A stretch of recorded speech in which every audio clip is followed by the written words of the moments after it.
past, you might have heard it used as an adjective, as in a WabiSabi bowl, in the same way you might say a wonky teacup or a weathered chair. In the West, it has come to describe a particular natural and imperfect look. But it's important to know that Japanese people do not use the word WabiSabi in this way. At a stretch, you might get away with saying something has an air of WabiSabi or gives you a feeling of WabiSabi, but the term itself, at least in the original Japanese, does not describe the external look of an object. Rather, it conveys the impression you're left with after an encounter with a particular kind of beauty, which may be visual but could be experiential.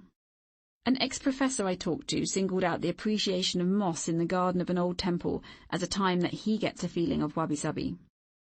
For a taxi-driving saxophonist I met, it's when he plays the blues. For others, it was in the context of the tea ceremony.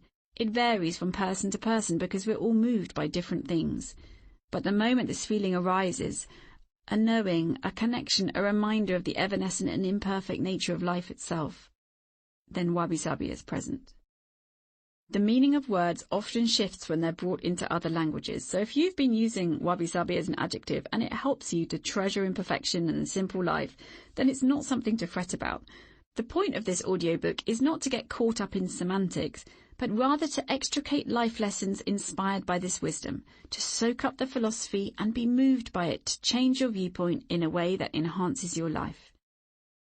Indeed, it's not to say we can't use the concept of WabiSabi to inspire the way we arrange our homes to honour simplicity, nature and beauty. We can, and we'll go into this in depth in Chapter 2.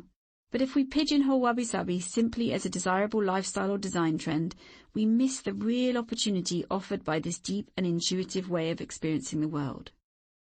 One of the most intriguing and simultaneously challenging things about the Japanese language and culture is its layering. Nothing is ever quite as it seems. Everything depends on the context, on who is speaking to whom, and what has been left unsaid. If one of the central tenets of imperfection is incompleteness, my job here is to paint a rich, yet incomplete picture of WabiSabi so you can fill in the blanks from your own perspective. In some parts of this audiobook, I will speak purely of WabiSabi. In others, I will bring in related concepts from Japan that contribute to a simpler yet richer way of life. Ultimately, I hope you'll come to sense the essence of WabiSabi for yourself and welcome it into your own life as inspiration for a new way of beholding the world. A gift for us all.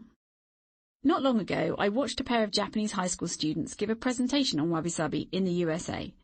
At the end, one of the Americans in the audience asked, "Do you think anyone can learn WabiSabi?" The girls looked at each other, brows crinkled, panicked and unsure. After much deliberation, one of them responded, "No, we feel it because we are Japanese." I disagree. WabiSabi is a deeply human response to beauty, which I believe we all have the capacity to experience if only we better attune ourselves to it. WabiSabi invites us to be present to beauty with open eyes and an open heart.